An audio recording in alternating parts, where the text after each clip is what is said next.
Olá, eu sou a Sheila Santos. Eu sou a Isabel Rendeira. E nós somos o PowerCast. Antes de começar esse episódio, eu quero convidar você a se inscrever em nosso canal, ativar o sininho E compartilhar com todo mundo, porque hoje, Bebel, temos um convidado muito especial.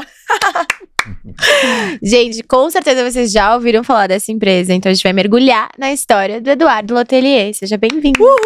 Bem-vindo, Edu. Obrigado. Eu já tenho milhões de perguntas aqui nos bastidores, segurando pra falar com o Eduardo. Quase começamos um podcast antes de gravar, gente. Por isso que a gente tem que começar logo, antes que a Sheila já... Mas antes de tudo, queremos introduzir, Edu foi fundador do Get Ninjas, vendeu faz 1 ano e meio, né, Edu? Mas a gente queria que você contasse lá de trás a sua história, pra a gente poder emendar em várias perguntas, pra tirar vários insights pros nossos queridos empreendedores que estão nos ouvindo. Tava falando aqui nos bastidores pro Eduardo que não conheço um engenheiro que não dá certo na vida. Não é assim, é uma coisa, todos os powers que passam por aqui, que são engenheiros, dão certo, gente. Façam engenharia também. É que você sofre bastante na faculdade, mas depois o universo compensa um pouco. Maravilha. Compensou bem, viu? Pensou bem.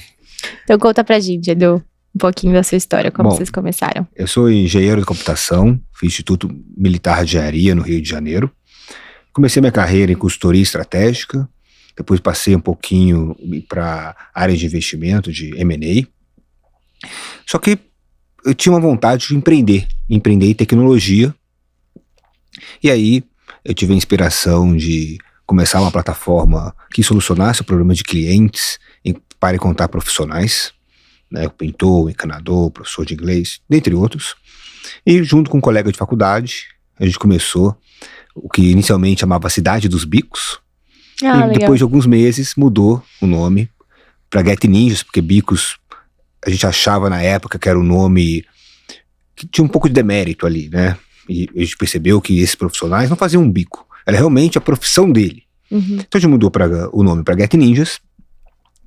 Isso foi finalzinho de 2010. Início de 2011 eu recebi o primeiro cheque, o primeiro investimento. Foi rápido, hein? Foi rápido. Foi uns 6 meses do protótipo, né, do MVP, né, que é o produto mínimo viável, que é uma plataforma ainda mais rudimentar, mas que já soluciona o problema do cliente. E aí isso foi lançado em outubro de 10, até maio ali de 2011, né, eu recebi esse primeiro aporte de 2 fundos de Venture Capital, da Monax e da Kazek, 2 fundos que são hoje, né, líderes aí de Venture Capital, várias empresas que a gente admira, que a gente usa no dia a dia, foram investidas por esse pessoal. E aí a história, né, foi de 2011, né, até a minha venda aí agora em 2024, né, de bastante trabalho e... Não, eu sou fã, né? Adoro, acho que vocês conseguiram juntar o que você falou, o serviço e também a credibilidade, né? Que as pessoas procuravam. E tem até pra gente, né? O marido de aluguel, todas as informações que as pessoas procuram. E também, é o que eu tava falando aqui nos bastidores pro Eduardo, fora assim, do movimento. Porque hoje em dia, a gente pensar nisso é muito fácil. Mas lá em 2010, 2011, você trazer pra uma base tecnológica, vocês, né? 2 anos, você falou, depois da faculdade, ainda super novo. Então, também quebrar barreiras, né, da tecnologia com o serviço. Como que foi esse início? Até eu tava aqui perguntando nos bastidores pra você, que geralmente quem vai fazer um site, ainda mais de um site que vai entrar muita gente nele, que tem um tráfego aqui muito grande, sabe que tem que ter todo um investimento grande por cima, né? Isso. E aí, a minha pergunta foi, como que você fez no início de pensar também nesse formato? Porque muitas empresas, até eu lendo informações de empresas que fizeram um bom lançamento e durante o percurso se perdiam porque a empresa não tinha dinheiro para pagar mais para aquela pessoa que para abastecer o site cobrava mais caro. Então, você tinha esse olhar já tinha essa ideia de negócio quando vocês que foram programadores fizeram, ou foi se transformando, você já tinha expertise ou foram aprendendo com o tempo, porque vocês que desenvolveram, né? Olha... nessa época... Mil perguntas. Nessa época existia ainda pouca literatura sobre startup, sobre empreendedorismo, né? Hoje tem diversos podcasts, diversos livros, pessoas que já fizeram né, contando, compartilhando a sua história. Né? Nessa época a gente tinha ainda, né, poucas empresas que tinham dado certo no mercado de tecnologia brasileiro. Né? A gente teve ali o Buscapé, né, que alguns anos antes. A gente teve naquele começo de 2010 o Peixe Urbano, que na época era uma sensação. A gente tinha ali alguns e-commerces começando a tomar alguma atração, a Netshoes e outro. A gente tinha o Mercado Livre, que é uma empresa argentina, não é brasileira, mas tinha uma presença muito forte aqui no Brasil, inclusive competido com empresas brasileiras, né, na sua formação, mas ainda eram poucos exemplos. Né? Essa é uma época pré-smartphone, é uma época aí no desktop. Né? Mas a necessidade, e quando eu vi todo esse cenário, vi, olha, temos aqui várias plataformas que estão fazendo compras de produtos, né? Mas não tem uma plataforma resolvendo a contratação de serviço. E a maior parcela do PIB do país, né, ela é serviços. Serviços que se encontravam no Get Ninjas e serviços que não estão na plataforma. Mas, né, serviço é uma parcela do PIB. E essa parcela muito grande do PIB não tinha ainda uma plataforma digital. Então, eu não sabia como ia acontecer. Não previa que o mobile ia ter esse boom que teve. Né? Falar que prevê essas coisas, obviamente, tá delirando, tá mentindo. Mas eu sabia que tem esse problema e alguma solução tecnológica pode ser feita para resolver esse problema. E daí, acho que o que fez o Get Ninjas dar certo durante muitos anos foi a gente conseguir se adaptar às mudanças de tecnologia e aprender fazendo o que deveria ser feito. Né? Na primeira época do desktop, a gente conseguiu migrar conseguiu fazer uma migração para o mobile. Depois, né, teve o boom das redes sociais, a gente conseguiu, né, promover a plataforma em diferentes meios. Então foi essa capacidade de adaptar, mas claro, né, sem o apoio dos primeiros investidores que a gente teve, que investiram no projeto, na ideia, quando ainda era muito pouco, era muito rudimentar, né, a gente não teria chegado até lá. Obviamente é muito trabalho, mas você precisa também ali do oxigênio, do cash, para conseguir ir longe. E embarcaram com vocês, né? Foram visionários também, porque também era novidade, né? Sim. Até pegando um gancho nisso que você comentou dos investidores, né? Você tinha ali um passado de M&A, consultoria e tudo mais, que acho que ajuda muito. Você já sai ali uns passinhos na frente, porque você entendia minimamente uma empresa, né? Como coisas que precisam, às vezes, ter, ou coisas que você pode dar uma atenção depois. Enfim, você já tinha ali um back de como funcionava muita coisa, muito embasamento. Por mais que você não tivesse ainda empreendido, você já tinha ali aquela vivência. E aí, foi o que você comentou, em pouco tempo você conseguiu esse primeiro cheque. Acho que muitas empresas buscam, né, os investimentos, seja ali começando com investidores, né, que são amigos ou alguma coisa assim.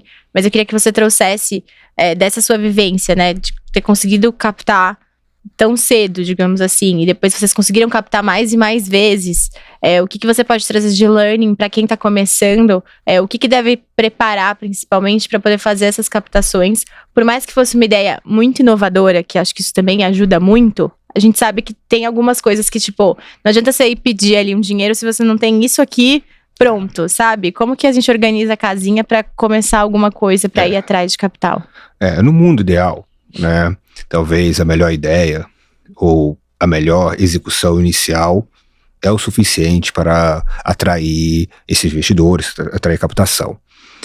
Mas o mundo ideal não é o mundo real, né? Você ter certas credenciais ajudam. Né? Eu ter vindo de uma boa faculdade, no IME, e ter trabalhado numa boa empresa, a McKinsey, isso me ajudou a conseguir esse investimento. Primeiro, que os investidores também tinham um background parecido. Tinham vindo de faculdades também de engenharia ou administração, umas boas faculdades, e também tinham passado por consultoria. Então você já tem essa primeira aproximação, né? E segundo, né, entre uma pessoa que já conseguiu se provar em algum aspecto da sua vida e outra que não se provou ainda, se você tem as mesmas dúvidas, aonde você coloca a sua ficha? Então, aquele discurso, né? Mas o Mark Zuckerberg não fez faculdade. Mas ele passou em Harvard. Só de fato ter passado lá, já colocou ele num certo nível de networking. E quando o Peter Thiel olhou e foi investir, falou, opa, peraí, não é qualquer adolescente que está fazendo isso. É um adolescente que foi aprovado numa das melhores ou a melhor escola de computação do mundo. Então, essa credencial, minhas credenciais me ajudaram nesse primeiro momento, nessa primeira captação. Claro, né, a gente fez o Seed, que foi essa primeira captação de 1 milhão, passou alguns anos, a gente fez uma captação de 7, depois 25, depois fez uma de 40 e depois no IPO a gente captou aí 320 milhões de reais para a plataforma. Claro que a partir do momento que você avança no jogo, né, vale menos as suas credenciais e mais a sua execução, o seu trabalho, como você passou. Então, captar investimento é parecido com uma entrevista de emprego. Se você está procurando um estágio ou o primeiro investimento, importa onde você estudou. Se você está olhando um cargo de diretor, ou seja, já avançou na sua carreira, o paralelo seria estar procurando um investimento já mais robusto, depois de, né, alguns outros investimentos, importa mais o que você fez durante esses últimos anos. Então, acho que esse é o paralelo, né? Acho que na época que eu comecei, ainda não era glamourizado, né, ser empreendedor. Lembro que uns amigos falando até, olha, Eduardo, cria vergonha na cara, vai trabalhar e larga seu blog. Olha. Né, e chamava a plataforma de blog como um nome pejorativo. Né. Agora o destino é interessante, que esse mesmo amigo que falava isso, empreendeu depois e deu super certo. Então a gente brinca, quando eu encontro ele, a gente faz essa brinca aí com essa eu achei que ele fosse piada do blog. Não, trabalha comigo. Ele empreendeu, ia ser melhor ainda se super tivesse certo. feito um blog. Exato. Exato. Mas ele deu super certo e hoje a gente dá risada. Eu vendi meu blog história. por apenas, né? Por apenas, Então é isso, né? Na época não era glamourizado, né? E hoje, talvez, o aspecto seja um pouco diferente. Legal. E eu vou perguntar, obviamente, porque você ficou anos dentro da empresa, né? Passou aí por vários formatos até começar o boom. Eu lembro que o Power vai fazer 4 anos esse ano. E nesse movimento de 4 anos, o primeiro ano pro segundo, tinha muita startup, né? Que falava assim muito de cheque. Também as pessoas que davam cheque, mudando os cheques, os valores. Porque no começo todo mundo soltava. Depois todo mundo começou a segurar, porque também por conta das rodadas e também das empresas que não conseguiam tracionar. A Netshoes mesmo passou por várias rodadas, né, e demorou muito tempo. Agora nem sei os números como estão, mas à época eu lembro que eu ficava mais de olho, que ela ficava negativada, né, e os investidores colocavam dinheiro lá. Meu ponto de vista é que você pegou várias transições até ali que não era tão visto, como blog, mas que daí virou coisa, a tecnologia virou, e muita gente começou a empreender de fato com plataformas. Quais você notou nessa mudança de consumo, os maiores desafios que vocês passaram, Edu? Bom, eu acho Deve ter vários, né? Mas eu pedi assim, sei lá, os dois, assim, que foram, demorou pra gente conseguir passar desse nível pro outro. Tá. Bom, eu acho que a gente, né, subestimou, né, o quanto que as pessoas são desconfiadas, né? Então a gente tem uma plataforma que a confiança entre cliente e profissional é primordial para o cliente contratar. E às vezes o profissional tem lá diversos reviews na plataforma, checou documento, você tem muito mais dados daquele profissional, mas se o porteiro do prédio indicar outro, ele confia mais naquela indicação, que é uma indicação da indicação da indicação. Então, né, acaba que que existe uma disparidade muito grande do risco, né, real para o risco percebido pelas pessoas. Então isso é um desafio que plataformas de serviços enfrentam aí em todo o mundo, principalmente serviços como Get Ninjas, que levavam as pessoas para dentro de casa, né? Esse é um desafio, acho que do ponto de vista de construção do negócio, né? Do ponto de vista de captação, né, a gente passa por períodos que taxas de juros variam de forma bastante, com amplitude bastante grande, né? A gente teve depreciação no câmbio nos últimos 10 anos e a maioria desses investidores, eles prometem retorno em dólar para os investidores, dos investidores. Então, no parênteses, né? Como eu falo investidor, aqui eu estou me referindo a quem está colocando dinheiro nas startups. Esses investidores são fundos que têm outras pessoas físicas que investem nele. Então, esses investidores prometem, né, aos seus investidores retorno em dólar. E a gente tem uma depreciação muito grande da nossa moeda. Então, algumas startups, alguns negócios que talvez tiveram um crescimento,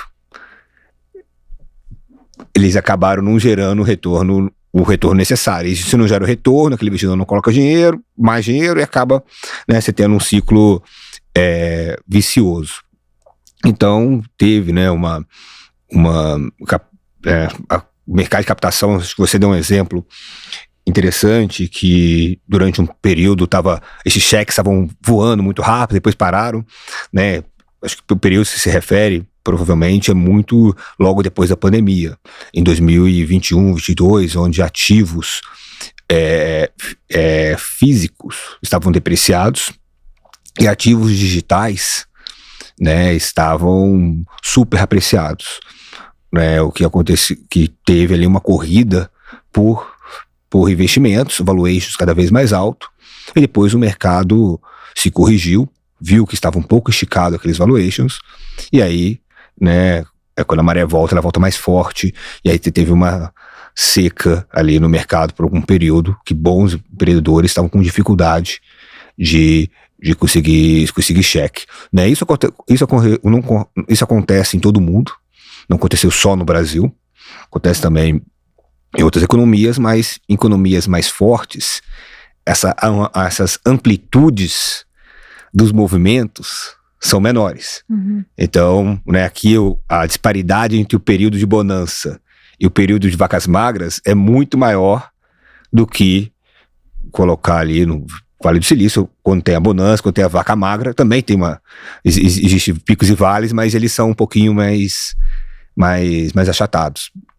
Então, acho que também, né, empreender por muitos anos no Brasil é passar por esses ciclos que uma hora, né, vamos crescer, dinheiro tá fácil, conseguir, vamos investir, outra, opa, segura, porque se acabar esse dinheiro, ferrou. Eu acho que o outro exemplo que você deu, né, sobre a Netshoes, né, diversas empresas, elas passam muitos anos dando prejuízo para depois dar lucro. A Amazon acho que é um exemplo mais clássico disso, né? Mas obviamente quando ela dá lucro, ela precisa dar um lucro tão substancialmente maior para pagar todos aqueles anos de investimento. Então isso é o normal em empresa de alto crescimento, mas é desafiador fazer isso sem o caixa acabar. Com certeza. Fantástico, até porque nosso país é muito instável, né? Sim, exatamente. O investidor de fora mesmo é uma insegurança. Que pior que seja a nossa moeda esteja forte, fraca, né? No caso deles investirem em dólar, etc., aqui em euro, qualquer moeda que seja, é uma instabilidade grande, né? Sim. Deve dar uma insegurança. E quando a gente fala de empreender, né? Que você até pegou isso, são momentos que você vai estar ali com muito dinheiro, muito pouco. Quando você começou lá atrás, você tinha essa ideia, por exemplo, de o que você queria fazer com a empresa? Do tipo, vou ter ali capital aberto, vou eventualmente vender e vou sair da empresa. Como que foi pra você esse momento? Porque eu acho que muita gente quando cria, né, tem dois caminhos. Ou a pessoa cria pra ela, então ela nunca vai se desapegar daquilo como se fosse um filho. Ou tem aquelas pessoas que são normalmente empreendedores seriais, que criam um negócio, dá certo, vende, depois vai para tentar uma próxima. Qual que foi o seu perfil? Você, quando começou, você já tinha identificado para que caminho você queria seguir? Ou você foi se descobrindo o seu estilo de empreendedor? Até a gente brincou agora, né? Que falei, atualmente você tá à frente do quê? Você brincou falando, agora eu tô à frente do meu sabático, quero me entender. Mas como que foi para você sair de frente da empresa depois de tantos anos? Queria que você compartilhasse isso com a gente. Eu comecei a empresa com 26 anos. Vendi ela com 39.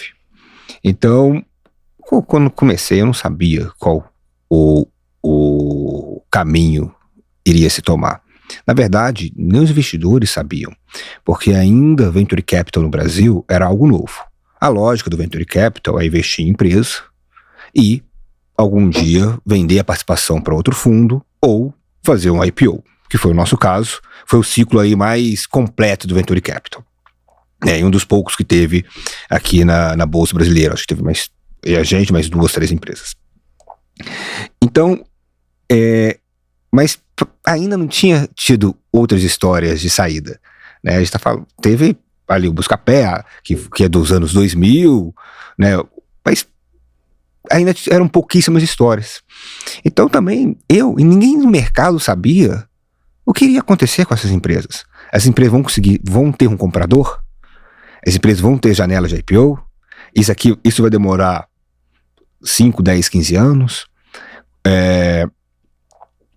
Ou essa empresa um dia vai conseguir, vai pagar lucro e vai ser muito difícil vender, vão ter que distribuir esse dividendo de alguma forma, ou vai ser para um private equity, um estratégico. Ainda existia nessa época algumas hipóteses, mas pouco provadas. Sabendo desse jogo, que o Venture Capital, a empresa de tecnologia, em geral, em um momento arruma um comprador ou um IPO, então você não fica com a empresa, você fica com ela, mas não totalmente com você. A gente sempre jogou todas as cartas na mesa. Falou, olha, vou construir uma empresa que ela consegue ser sustentável em algum momento, se eu tiver o seu caminho independente, que ela existe um interesse estratégico, então uma loja de material de construção, por exemplo, pode usar as bases profissionais, e que ela esteja com toda a sua contabilidade, toda a sua seus financials em dia, para, se abrir uma janela de IPO, a gente conseguir listar a companhia, né, que foi a opção que a gente acabou fazendo. Então, sabia pouco, né, então foi meio que, acho que o que permitiu a gente ficar vivo no jogo durante muito tempo, foi a gente não fechar a cabeça por um único caminho e deixar, olha, beleza, vou jogando com essas possibilidades até que alguma apareça e a gente consiga fazer. Mas a gente é da primeira geração de empresas no Brasil que teve o início de Venture Capital e uma saída ou um IPO. Incrível. Legal. Vou fazer uma pergunta de curiosidade mesmo, tá? Você estava num segmento de serviço que tá cada vez mais difícil no Brasil, né? A gente tava até batendo um papo sobre isso ontem, né, Bebel? Que a mão de obra e o serviço tem muito, mas também, ao mesmo tempo, tem muita gente dessa geração mais nova, que não quer seguir carreira do avô, pai, né? Que principalmente estava falando de costureira, que antes tinha uma facilidade que hoje não tinha. Você tinha uma gama extensa de serviços, que eu não sei se quando começou era muito mais segmentado, e daí foi crescendo, imagino que seja dessa forma. Eu vou fazer 2 perguntas em uma. Queria saber qual era o serviço mais que saía, e também como que vocês faziam para fazer a captação dessa mão de obra, para estarem lá, porque ali sim, tinha dois desafios, né? Não só vender para o cliente final, mas também trazer essa galera para dentro da plataforma e para os dois lados a credibilidade, né? Que eu vejo que o Uber deve passar por isso, hoje não mais, mas no início, como outras plataformas que vieram com movimentos novos para as pessoas entenderem o que é. Será que eu recebo mesmo? Será que tem também credibilidade? Será que eu chego na casa da pessoa, como que vai ser? Então eu queria que você contasse um pouquinho desses bastidores. Então, logo no começo, né, trazer esses profissionais, respondendo antes a primeira pergunta, a gente começou com todas as categorias. Fantástico. Tá? Porque a gente acreditava que a partir do momento que eu trazia esse cliente voltava, a gente começou em todas as geografias. É um modelo que OLX, classificados usam, a gente usou esse modelo, diferente talvez do modelo de algumas outras empresas que têm mais presença local. Não sei se eu faria de novo exatamente como eu fiz, mas foi dessa maneira, fazia sentido para a época ser feito. E como a gente atraiu os primeiros profissionais? Bom, os profissionais querem uma plataforma que tem cliente. Naquela época, fazer o profissional não tinha um app, né? Mas entrar no site, se cadastrar, era um trabalho. Até porque muitos desses profissionais às vezes não tem nem conta bancária. Não tem nem conta bancária. Não tinha e-mail e tal. Bom, mas esse profissional, a coisa que ele mais quer é cliente. Então a gente desenvolveu um mecanismo que a gente chamava na época de fake back-end. Back-end é a parte de trás do site, né? O código, fake, falso, fake back-end. Ou integração estagiário. Basicamente o cliente pedia, a gente falava, o nosso robozinho está procurando um profissional, o robozinho era o estagiário, ele passava a mão no telefone e ligava um profissional. Olha, tem um pedido de churrasqueiro aqui em Campinas, esse sábado, 2h da tarde, se você quer, eu vou te passar, mas para isso você tem que se cadastrar no site. E a gente fazia esse cara se cadastrar no site unha a unha. Daí, esses primeiros caras tiveram sucesso. Com o sucesso que ele teve, em geral, né, vocês que trabalham com podcast e outros temas, acredito que conheçam várias pessoas que também trabalham com podcast. Várias pessoas que trabalham com eventos, com várias pessoas que trabalham no ramo. O engenheiro, em geral, conhece vários engenheiros. O médico conhece vários médicos. Agora, quem é um amigo do pintor? Vários são outros pintores também.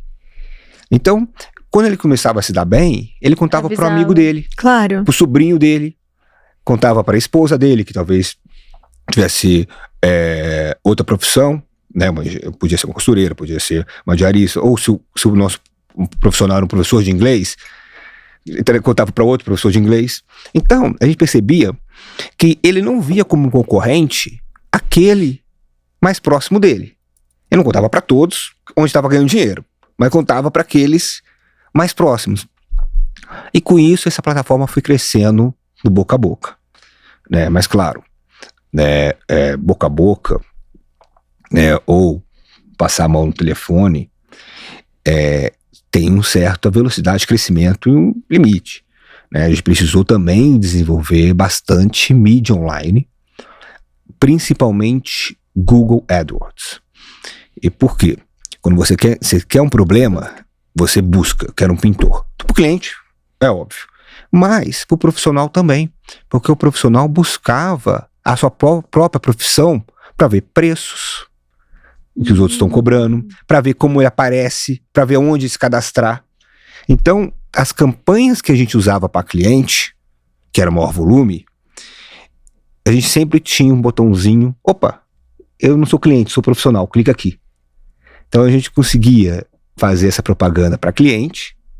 E fazer a captação também, mas também pro profissional. Sei lá, 10% das pessoas que clicavam numa campanha preciso de um pintor, era um pintor. E a gente captava esse profissional através daí também. E aí com isso a gente conseguiu, né, ir crescendo a plataforma. Aí depois, quando esse profissional já estava mais em rede social, a gente consegue fazer campanhas de Facebook target, né? Fala, olha, eu quero pessoas com essa mesma profissão, ou nessa mesma faixa etária, nessa mesma faixa econômica. Aí você consegue analisar perfis e começar a pegar perfis ali que são parecidos. Né? Mas isso tudo, sem o trabalho de formiguinha no começo, não teria decolado. No começo, o que foi fundamental foi esse trabalho de formiguinha, que não se paga financeiramente, por isso que a startup ela precisa de capital, porque esse trabalho de formiguinha, ele não é escalável, ele não é lucrativo na unidade, mas ele é o fundamental para criar ali a base, para criar, no mínimo, um pouquinho de cliente, um pouquinho de profissional. Opa, já tem um mínimo aqui. Agora eu consigo fazer marketing online e crescer isso de forma muito maior, muito mais rápida. Até porque, meu ponto de vista, quando vocês deixavam as pessoas se inscreverem para se cadastrar, tinha alguma triagem, assim, para você saber se o profissional era realmente profissional? Porque, querendo ou não, por mais que vocês eram intermediários, deveria ter uma responsabilidade de vocês trazerem para dentro de casa, né? Que deveria ser um dos mais pavorosos temas, porque, querendo ou não, vou dar um exemplo, eu chamo um delivery, vem um entregador, eu tô pedindo um iFood pelo iFood.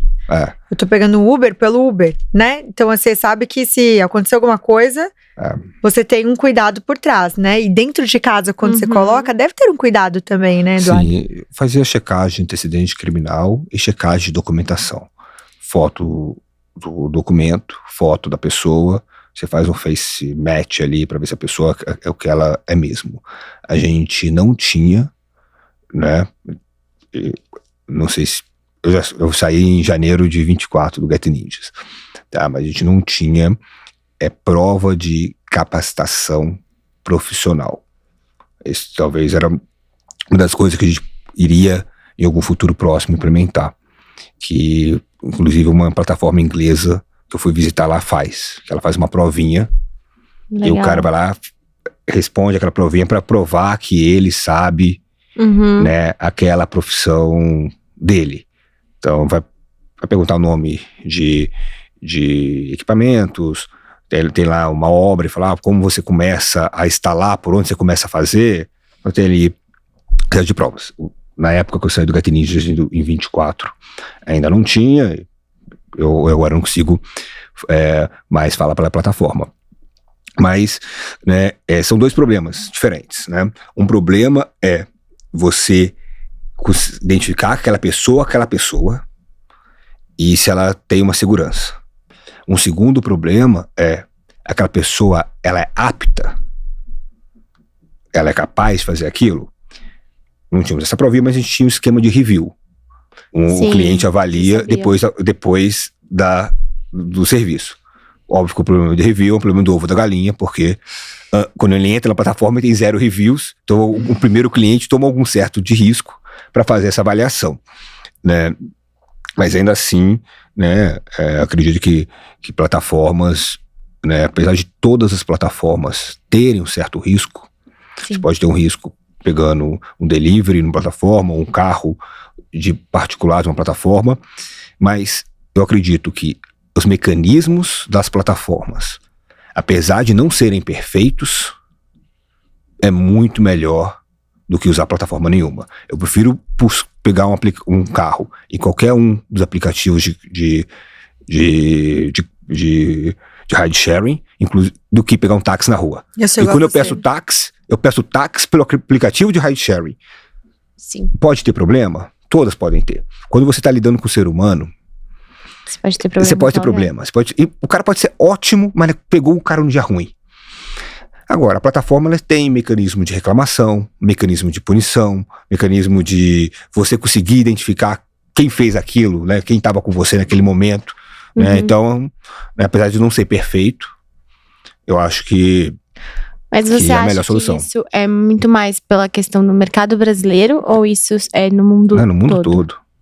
Eu tinha contato com pessoas que faziam a mesma plataforma, o mesmo segmento que eu, em diversos países, na Malásia, na Austrália, na Inglaterra, na Itália, Estados Unidos. Eu viajei a maioria desses países para encontrar com os empreendedores que faziam a mesma coisa.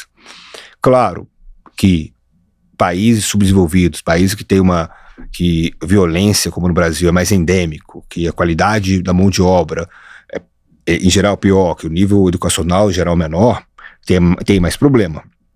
Mas em todos os países existe uma questão, né, tanto que o inglês fez essa provinha. Sim.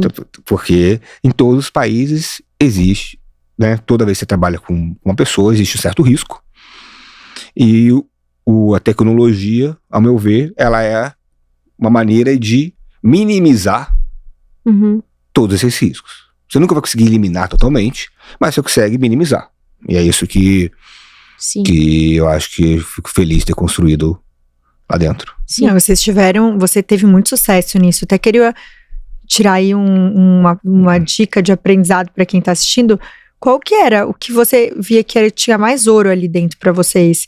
Que você falou, isso sempre foi muito assertivo e que realmente nós éramos diferentes do mercado. O que vocês tinham de diferente dentro do mercado? O que a gente tinha de diferente dentro do mercado? Olha, a gente trabalhou muito para fazer o básico ali, algumas coisas muito bem feitas. Então eu via plataformas adicionando em outros países plataformas similares ou até brasileiras de outros segmentos, ou segmentos parecidos, adicionando features. A gente sempre tentou remover. Fala, cara, qual que é o aplicativo que o brasileiro mais ama? Cara, mais usa? É o WhatsApp. Cara, tem pouquíssimas features. E as que foram adicionadas depois de um tempo, e quando foi adicionada, foi bem adicionada, né? Então, a gente sempre se pautou e fala, cara, vamos ser mais básico, porque a atenção das pessoas cada vez está mais curta, né? Nosso público é um público que tem um nível educacional em média menor, e isso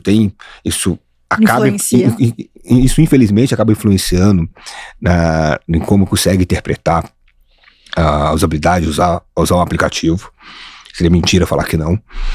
Então a gente tentou fazer sempre o aplicativo, tanto para cliente como profissional, mais simples possível. Eu acho que isso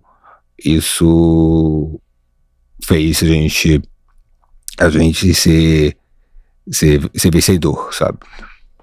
Tenho uma curiosidade, só voltando no que a gente estava falando antes, porque você trouxe, né? Quando tem um aplicativo, você tem ali para onde recorrer, para quem reclamar, e aí eu queria saber, na verdade, a sua opinião sobre essa questão de várias regulamentações, né? Que às vezes surgem, principalmente aqui no Brasil, sobre essa questão de aplicativos que conectam as pessoas aos serviços, e fica aquele negócio de até que ponto o aplicativo é responsável ou não pelo que acontece. Então, você vivendo isso, por exemplo, se alguém vai na minha casa e me rouba, até que ponto o aplicativo era responsável pela pessoa que foi até a minha casa e até que ponto não? Eu queria saber como que você enxerga essas situações. Bom, eu acho que precisa ficar bem claro, tanto na usabilidade do aplicativo, nas telas do aplicativo, e quanto nos termos de uso, e para o cliente de quem é essa responsabilidade. Né? Faça um paralelo. Você encontra no Google um link, um site, e você entra no site, compra e o produto não chega. A culpa é do Google que não chegou o produto ou no site? Então, obviamente, eu acho que essas plataformas, elas possuem sim certas obrigações. E a plataforma, ela deve fazer alguns protocolos, alguns processos, como verificar antecedente, ou verificar a documentação, né, que tenha a segurança. Mas também os consumidores precisam, né, fazer sua parte. Você recebe um profissional na sua casa, você não pode deixar ele desatendido. Você tem que estar presente também no momento daquele atendimento. Né? Então, eu acho que é uma questão bem espinhosa. Acho que tem os dois lados ali da equação, né? O que a gente sempre prezou de fazer, cara, vamos fazer o que é justo pro cliente, pro profissional, e tentar assim, educar o cliente também que a plataforma tem responsabilidades, algumas responsabilidades, mas também você não pode eximir totalmente a responsabilidade do cliente de estar atento Sim. ao que está se passando, né?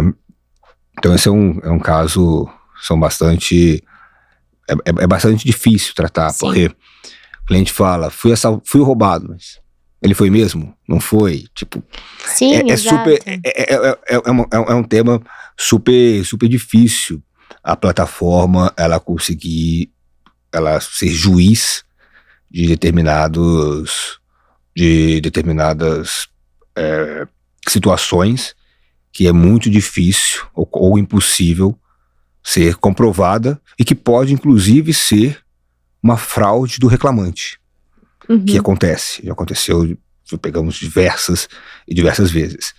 Então, essa que é a questão. E, obviamente, quando você tem serviços, plataformas que são que a entrega é muito vou colocar aqui que a entrega de um delivery, de um ride sharing, ela é muito clara. Cara, é de sair do ponto A para o ponto B. A entrega de uma comida, ela já tem ali, chegou quente, não chegou quente, chegou bagunçada, não chegou bagunçada, já tem ali uma certa subjetividade no meio. Demorou mais do que a janta e perdi a hora da janta, tem uma subjetividade. Agora, uma obra, o que é a entrega perfeita aqui? Sim. Sabe? Ficou do jeito, mas não ficou legal, mas você especificou bem a obra, então já tem então é difícil colocar todos os tipos de serviço, acho que numa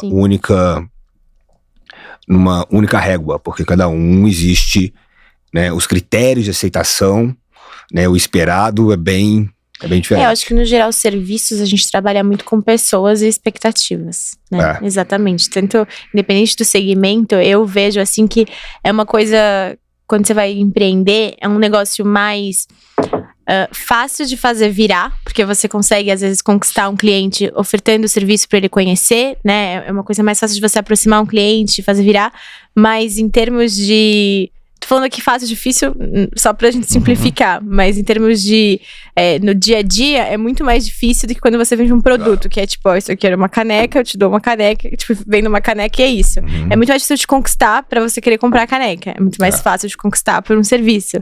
Mas no dia a dia do negócio, quando a gente trabalha com um serviço, é muito mais difícil, né? Porque a gente lida com expectativa, o que o cliente está esperando, atendimento ao cliente, tem várias nuances, né? Tanto o que o cliente espera do serviço, quanto o jeito que você vai tratar ele na hora que ele vai reclamar, ou que ele vai gostar, ou que ele vai recomendar. Tipo, eu sempre vejo o serviço meio com essa atmosfera. Não, e a gente passa por isso, porque tem cliente que vai lá e compra tal produto. Aí no meio do caminho, mas eu queria tal coisa, porque eu vi que você faz tal coisa. Sim, mas você não comprou esse produto.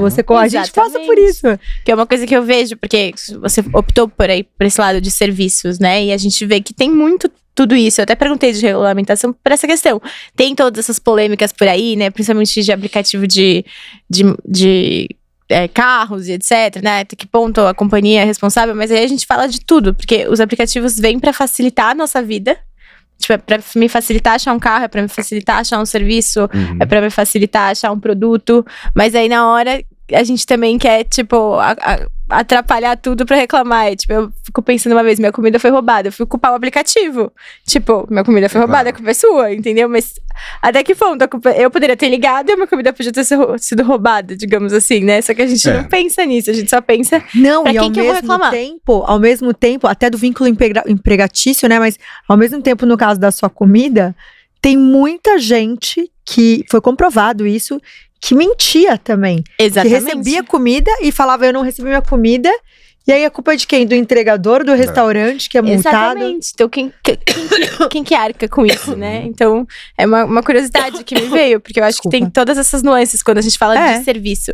Porque produto é muito mais palpável, assim, é muito mais difícil de você fazer virar. Porque, né, a pessoa tem que acreditar naquele produto. Às vezes não dá pra você sair dando xícara pra todo mundo, porque é uma coisa cara. O serviço você consegue negociar ali, vou dar de graça. Ainda mais essa aí que você tá. Ainda mais essa aqui, que é maravilhosa. Essa é chique, hein? Essa é chique demais. Essa é chique especial. Essa é especial. E aí eu fiquei pensando agora, eu falei, gente, deve ser muito mais... Não sei, a galera que empreende até querendo jogar essa aí. O que será, assim, se fosse escolher, né, produto ou serviço? Porque pra mim é muito... Eu sempre fico com isso na cabeça, pensando. E aí vem muito da confiança e da credibilidade de colocar em casa, como ele falou, de ficar de olho. Vou até fazer um push aqui da Bebel, vou perguntar até que, assim, muitas vezes eu fiquei me perguntando sobre isso. Quando eu entro lá no Get Ninjas, vou usar o Get Ninjas, né? Eu sei que você já não tá mais na operação há muito tempo, nesse 1 ano e pouco, mas fez parte muito tempo da sua trajetória. Como que faz vamos dar um exemplo, o pintor, eu vou lá e compro o produto do pintor. Quando ele vai, se eu quiser chamar ele, tipo, ele quiser me atender direto, sabe? Tipo assim, a mesma coisa, tô pegando um Uber. Muitas vezes, principalmente no início, me mandavam assim, tipo, tá aqui meu cartão, eu posso fazer um serviço particular pra você. Né? Eu vim pelo Uber, mas o motorista também vai lá e oferta o trabalho dele para dar continuidade à parte, para ele não precisar pagar a taxa que ele paga lá na taxa no mensal. Obviamente, eu sempre fui muito aderente, posso falar? Muito fui lá, se eu peguei Uber, prefiro pegar, porque se acontecer alguma coisa, eu tenho para alguém para reclamar. Mas da mesma forma que tem lá vários outros profissionais, se eu vou lá e pego um pintor que eu fale com ele direto, como que funciona isso? Bom, ficou claro? Ficou claro. Existem algumas maneiras de você encontrar o pintor. É quando você recebe seu valor, né? A plataforma gera valor. Só que a plataforma precisa capturar parte desse valor. Existem basicamente 3 maneiras de capturar valor. Tá? Uma maneira é o que os classificados faziam, Folha de São Paulo fazia, que é um anúncio. Você cobra do anunciante pro perfil dele tá ali, para colocar a propaganda dele tá ali. É o que o Outdoor cobra, é o que a Rede Globo cobra quando roda uma propaganda. É verdade, a gente nos jornais antigamente tinha na verdade, pintor, não sei o que, na verdade são 4. Uma segunda maneira é o que o Google cobra. É você cobra por clique. Toda vez que você clica num site, o Google, que é patrocinado, o Google ganha um pedacinho ali, ganha um valor. Tá? Tem essa maneira, né? O advertising, né? O clique. Vou pular essa terceira aqui, eu já vou explicar que é o que o Get Ninjas fazia. E tem a 4ª maneira, que é ganhar da transação. Então, um corretor de imóvel, quando vende um apartamento, ele ganha um percentual daquela venda. Quando alguém faz o M&A e vende uma empresa, ganha um percentual da venda. O Uber ganha um percentual da corrida. O iFood ganha um percentual da corrida. Tá. Existe uma terceira maneira, que ele é um pouco menos comum, que é a cobrança por lead, por indicação. Que ela é um pouco mais quente que um clique, muito mais quente que um anúncio, que é uma visualização, mas é menos quente que uma transação.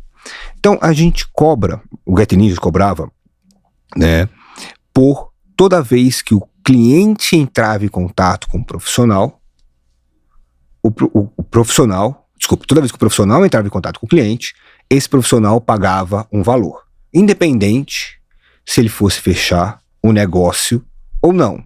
Claro que esse valor já era calculado tendo em vista a probabilidade dele fechar o negócio e o tamanho do negócio.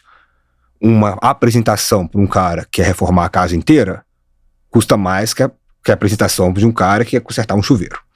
Então, é um modelo de cobrar por lead, né? Que é um modelo que, né, nos Estados Unidos tem diversas plataformas que cobram dessa maneira, né? E foi um modelo que eu, lá em 2013, percebi que seria o melhor modelo para o serviço. A gente tentou inicialmente cobrar pela transação, que é o mais óbvio. Só que a gente tinha uma grande dificuldade de conseguir provar que a transação ocorreu ou não. O Uber está no aplicativo, é um taxímetro. Ele é mais fácil, né? O iFood, o preço é pré-determinado antes. Você escolhe a sua pizza antes, coloca no carrinho e tem taxa de entrega. O serviço, ele precisava de uma visita técnica profissional, encontrar o cliente pessoalmente, e aí conseguir negociar e conseguir fechar. Nisso a gente perdia, nesse encontro, as informações já começavam a fluir no tete-a-tete. E a gente perdia essas informações para precificar de maneira justa. Para quem fechou, pagou, e quem não fechou, não pagou. Então, foi criado essa precificação por lead, né? Fantástico. Que não é a única em mercado de serviços, tem plataforma de serviços que faz transação, principalmente para serviços online, digitais, tem algumas que trabalham ainda no modelo de anúncio, né? Tem algumas que tem diversas, né? A gente, né, viu que por lead era uma maneira. Ela tem os seus suas características positivas, né? Ela não é uma precificação perfeita. A precificação mais justa é a por transação, né? O lead, você acaba que tem alguns que tentam 4 vezes para fechar um, e alguns tentam 10 vezes para fechar um, e os dois pagaram, e o que tentou 10 vezes pagou 2,5 vezes mais, pagou mais. Então ela não é melhor, mas ela é muito melhor do que o clique ou advertising.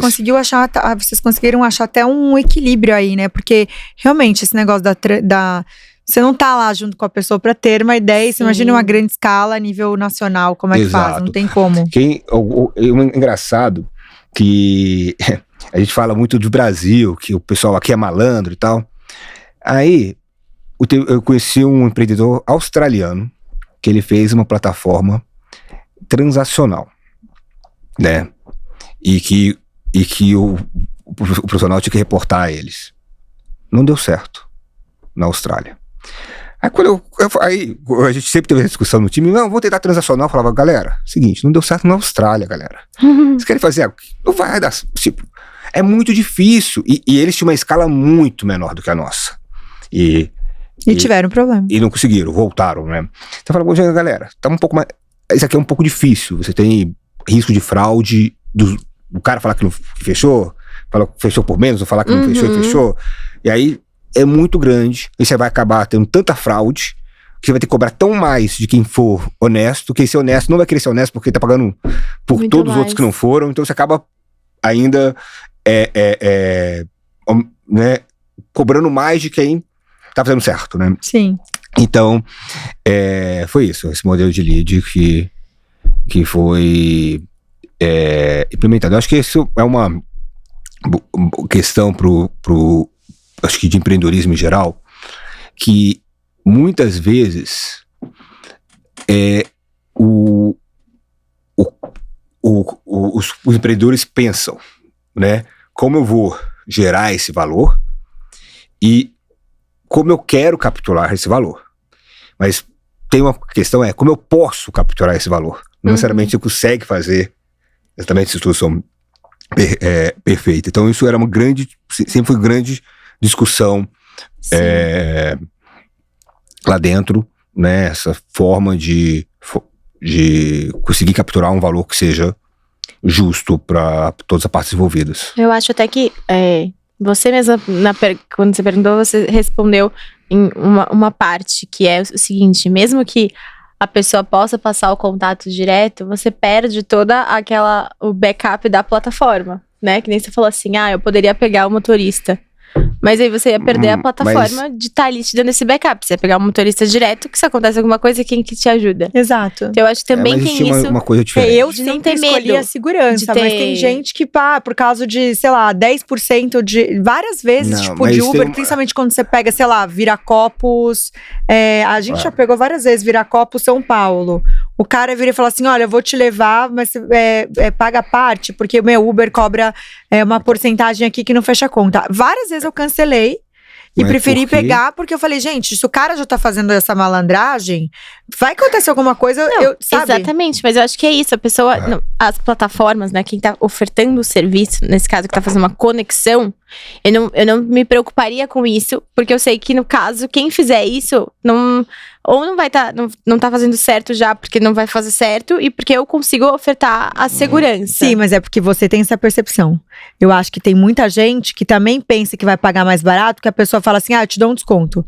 Que às vezes, por conta do desconto, acaba indo. Porque deve ter benefício. Senão a pessoa não ofereceria esse serviço já direto, sabe? Quanto maior o ticket, mais propenso em qualquer plataforma a fazer por fora da plataforma, porque faz sentido para ambas as partes. Quando é menor o ticket, mais sentido faz para fazer dentro da plataforma, porque é mais conveniente. Não só seguro, mas também é mais conveniente. Então, plataformas de alto ticket, elas possuem uma dificuldade maior Sim. em fazer vendas dentro da plataforma. Por exemplo, quando você vai alugar uma casa no Airbnb. Se você passa o seu telefone, o Airbnb, ele não deixa você mostrar o número. Sim. Você não consegue alugar direto. Tipo, ele não deixa você pegar o contato direto do dono da casa.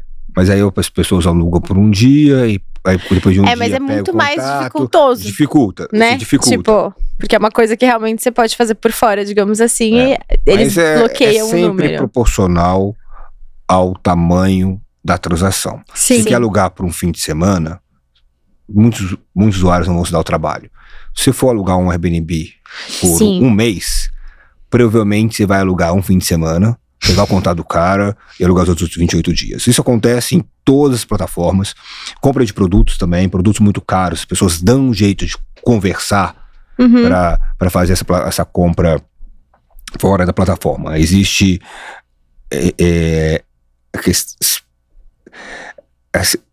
existe um valor tal qual as pessoas preferem a economia versus a segurança ou a conveniência.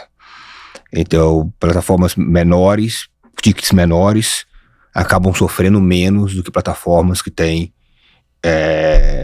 tickets maiores com relação a fazer por fora. Não vale a pena fazer por fora um Uber de R$20, mas um Uber de 200, já começa com uma viagem que vai custar 600 para um lugar mais longe. Pô. Sim. Então, é isso, sabe? Eu ainda sou meio receosa. Eu não gosto de fazer coisas por fora quando vem a minha segurança, principalmente. Sim. Porque sou mulher. Às vezes você pega uma estrada com uma pessoa, sei lá, a pessoa já tá fazendo isso e já não quer. Sim. Tipo, proporcionou. Isso acontecia também em, tipo, Uber Eats. Eu adorava pegar Uber Eats, a época que tinha. E no começo, eles começaram antes do iFood, né? Então era muito um movimento novo aqui no Brasil.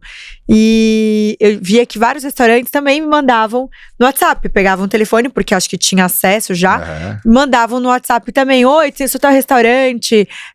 E continuava pedindo pra ficar comprando lá. E aí eu falava, gente, tipo, começava a vender, sabe? Tipo, olha, essa semana tem um cardápio tal, não sei o quê. E ficava mandando um monte de coisa. Eu falava, nossa, não vou mais comer lá, já até perdeu a graça de tanto em massa que o restaurante fica indo em cima. Então, acho que também tem ter um equilíbrio também do profissional de... Ele tá sendo mostrado como vocês... Imagina, o investimento que vocês faziam em mídia pra fazer esses dois lados, tanto pro cliente final ir, mas também pro profissional, pra depois não ser usado, né? Mas eu acho que foi uma jogada fantástica sua, de vocês, no caso, à época, de avaliar esse negócio. Porque realmente, como que você usa esse termômetro aí? Se tá todo mundo... Quantas porcentagens é melhor você ir pra um método que talvez ganha menos, mas que no final das contas ganha, exatamente. Do que talvez do outro formato não fosse fazer de fato valer a pena. É isso. Sim, exato. E a gente tem que entrar nas powers, que são perguntinhas que a gente faz mais rapidinhas, digamos assim, e polêmicas. Brincadeira, não é polêmico. Eu adoro falar que é polêmico. Na época eu parei de falar que era polêmico, agora eu voltei a falar que é polêmico. Mas nunca é polêmico. Aí todo mundo já sabe. Queria pegar aqui uma colinha, né? Voltando na minha polêmica de serviço. Pra quem tá começando aí um negócio de serviço, eu queria que você desse 3 dicas do que fazer e 3 dicas do que não fazer. Poxa. Olha, serviços é muito amplo, né? A gente tem de pedreiro ao buffet, de festa, ao fotógrafo. Eu acho que assim, existe hoje plataformas para todos os segmentos. Se cadastrar nessas plataformas, em todas, eu acho que é fundamental e se importar de ter boas avaliações nessas plataformas. A maior parte dos serviços ainda não são e serão sempre indicados no boca a boca. As plataformas têm sucesso porque o mercado é tão grande que mesmo um percentual pequeno dele já é suficiente. Então, fazer bem o seu serviço é fundamental para você conseguir ter uma certa recorrência. Acho que são coisas são muito básicas, assim, sabe? Alguns caras estudar IA, alguns serviços. Eu acho que Em vez de falar com as coisas meio chavão, meio básica, todo mundo sabe, uma coisa pequenininha, eu acho que é específica. Cara, pequenos detalhes importam. A gente via que alguns profissionais, às vezes, não fechavam o serviço porque a foto de WhatsApp dele não era bacana. O cara tava lá com uma foto de WhatsApp, com a camisa do time de futebol, numa cerveja no bar. Pô, ótimo pros seus amigos do futebol. Ótimo pra você paquerar. Mas quando você está contratando, em muitas contratações, a maioria das contratantes de serviços, né, a gente via, são mulheres. Né, e tá contratando um profissional, você sempre carrega ali, né, um certo receio de quem tá entrando. Pô, assim, se o cara coloca... Eu não bebo, assim, tudo bem que tomar uma cerveja é normal, claro que é normal. Mas não passa uma melhor impressão, você fala... O cara que coloca uma foto com o filhinho dele, abraçado com o filhinho dele. Pô, claro, não significa que se ele tem um filho, ele é uma boa pessoa. Sim. Mas, de forma inconsciente, quando o cliente vê uma foto dele com uma família, começa a associar valores mais positivos a essa pessoa, e aí recebe 2 orçamentos, fala, não sei mais, mas fui com a cara desse, gostei desse. Você não sabe por quê, mas aqui dali te acionou alguma coisa. Então, você tem uma apresentação no WhatsApp, né, você mandar uma mensagem com português correto. Mas não precisa do português para fechar o serviço, para executar o serviço. Não, de fato não precisa. E existem excelentes profissionais que aprenderam o seu ofício com seus pais, que a linguagem escrita é horrível, mas o cara é muito inteligente e consegue se expressar. Mas faz diferença para muitos clientes. Então, hoje tem várias ferramentas para corrigir o texto. Manda um texto corrigido. Manda em texto, não áudio, porque às vezes a pessoa não consegue escutar o áudio, que tá com preguiça e você perde a oportunidade. Esse dia que eu contratar um profissional, o cara mandando áudio. Eu falei, porra, peraí, cara. O cara mandou 8 minutos de áudio, uma bíblia. E aí, cara, eu tô fechando com você, tem outro aqui mandando texto, se eu tô ocupado, eu vou fechar ele aqui. As pessoas não entendem o quão ruim é mandar áudio, então, né? Assim, óbvio que é mais prático pra você. Então você manda o áudio numa ferramenta, transcreve ele, manda um ChatGPT, outro, copia e cola e manda texto pro consumidor final. Então, acho que esses pequenos detalhes na apresentação, e aí isso serve tanto para serviços que são mais braçais, como serviços que são menos, fazem muita diferença na hora de fechar fechar o negócio para o cliente. Então, acho que e nesses pequenos detalhes faz muita diferença. Legal.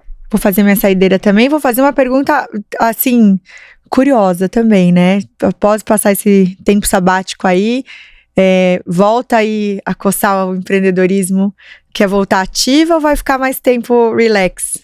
Bom, eu vendi a empresa, minha participação em janeiro, e entrei no período sabático. Eu tenho olhado diversos segmentos, diversos mercados, tenho estudado, mas ainda não me apaixonei ainda por um projeto, por uma ideia, por um mercado para empreender. Eu acho que tendo empreendido durante ali 14 anos, né, é o que eu sei fazer, é o que eu gosto de fazer, o que eu quero novamente fazer, né, principalmente aqui no setor de tecnologia, principalmente agora que está com essa, né, nova onda de inteligência artificial, né, essa onda vai trazer muitas oportunidades, assim como o mobile trouxe na época que eu comecei a empreender, assim como o desktop trouxe numa época ali anterior. Então ali coça, mas ao mesmo tempo o que eu aprendi é que o negócio, você começa a dar certo, começa a ver que dá certo, é muito trabalho e alguns anos. Então, né, sei lá, acho que eu prefiro hoje ter uma posição de experiência financeira, que eu prefiro esperar mais um tempo, estudar bem e ir para uma coisa que eu realmente amo, realmente acredito, do que começar algo mais rápido porque foi a primeira ideia que surgiu, foi a ideia que apareceu, né?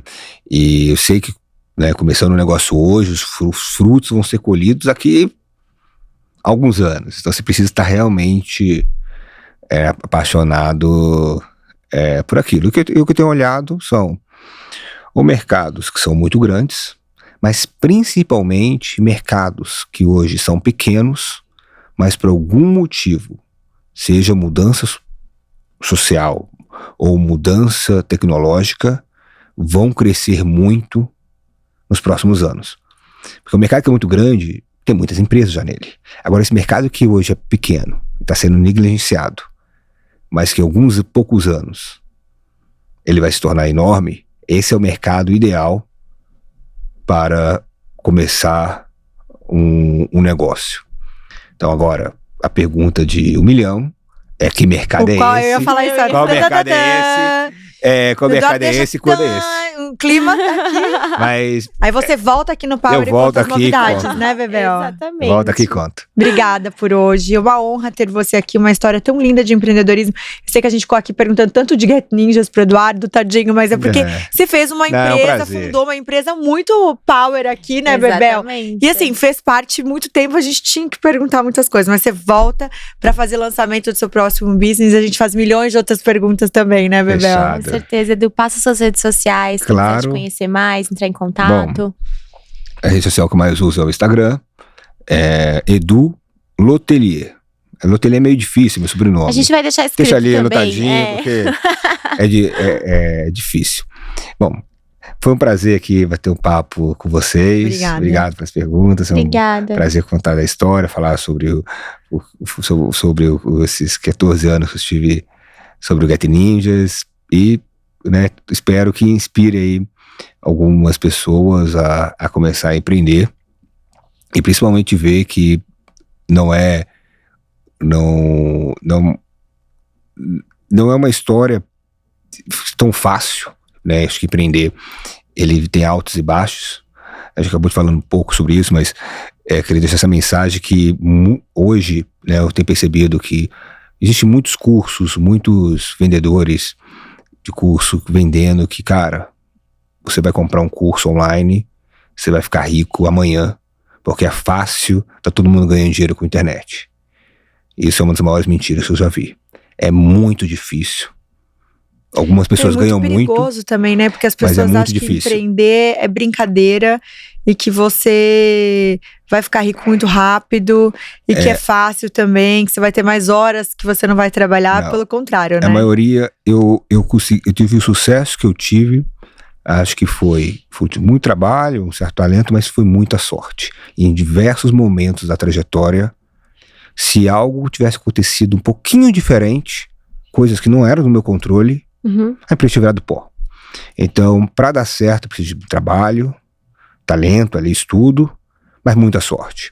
Então, a promessa que empreender é garantia de sucesso é uma promessa fantasiosa. Empreender é muito legal, incentiva a empreender, toma risco, cresce. O Brasil precisa de empreendedor. Mas não pense que eu vejo. Eu vejo hoje pessoas, assim, vendendo o pouco que tem para comprar um curso. Fala, cara, tipo, você tem que pensar primeiro no bem-estar seu, da sua família, tipo, e tomar riscos que são riscos calculados. Que se você quebrar a cara, não vai estar aí passando um aperto, uma necessidade. Quando eu comecei a empreender, eu pedi demissão da empresa que eu trabalhava. Mas eu sabia que se tudo desse errado, eu podia voltar para casa dos meus pais e ficar ali alguns meses, até arrumar um novo emprego, e tava de boa. Porque eu não tinha filho para sustentar na época, não tinha família para sustentar, e meu pai podia me proporcionar essa volta para casa. Então, né, eu vejo muita gente pulando sem ter uma rede por baixo, isso incentivados por pessoas que só querem vender curso. Que não viveram nada, que né? não viveram nada. Isso acho que é o pior. Vendedores de curso de vender curso, exatamente, que nunca construíram nada. É muito perigoso. Construíram a venda do curso. Construíram a venda do curso. E que tá vendendo muito bem. Tá vendendo muito bem, construíram. Mas aí, eles dizem, e são caras hiper inteligentes, super talentosos. Mas poder de persuasão incrível. Poder de persuasão incrível. Mas é a exceção. Exceção não é regra. Sim. Então, as pessoas terem... Eu acho que o PowerCast, ele nasceu exatamente por um movimento da gente trazer educação com pessoas que fazem de verdade. Tanto nossos talks, quanto aqui no podcast, assim, uma sequência de profissionais e uma curadoria fantástica, né, Bebel? Que, assim, é um mérito, assim, que... Todo mundo vira e fala, que networking que vocês têm, que poder que vocês têm de trazer. Mas é uma preocupação, né, Bel? Sempre foi a nossa maior preocupação de trazer pessoas que realmente fizeram diferença, que poderiam começar o seu negócio do zero, ou que vêm de família, não interessa. Mas que pudessem, a gente já chorou várias vezes, tanto com o convidado e a gente chorando, emocionadas de histórias reais, de pessoas que perderam tudo empreendendo, mas que deu a reviravolta e deu certo. E que não é fácil empreender realmente. Tipo, tem que ter muita sorte. Que fizeram a diferença, mas que são de verdade. De verdade. Claro. Sabe? O importante é isso. A gente poder trazer pessoas de verdade pra inspirarem verdadeiramente quem tá aqui acompanhando a gente. É uma grande responsabilidade. E assim, trazer pessoas como você, que começaram a empreender e que passaram aí. Eu imagino que você deve ter passado por milhões de desafios para tentar achar também saídas e inovações, porque vem do universo de tecnologia também, né, tão novo no nosso país, que não é uma coisa tão, hoje muito falada, mas imagina, 14, 15 anos atrás, não era uma coisa tão moda, né? Que as pessoas também nem entendiam como poderiam ficar usando isso. A gente tá em São Paulo ainda, que é um grande polo, né? Não só o maior PIB, mas também que todo mundo acaba aprendendo a usar as ferramentas muito rápido. Mas vamos lá, eu sou interiorana. Se a gente for pensar nos interiores, nas pessoas, a galera é cabreira mesmo de começar a usar um produto que ainda não conhece. Então, assim, parabéns até pelo esse olhar inovador. E volta aqui pra contar. Eu acho que vai ser em tecnologia, depois que ele falou de AI, né, Bebel? Não, tecnologias com certeza. Boa. Edu, muito obrigada, viu? Até a próxima. Obrigada, gente. Não se esqueçam de se inscrever em nosso canal. Ativar o sininho e mandar o episódio pra todo mundo. Até a próxima. Até. Tchau.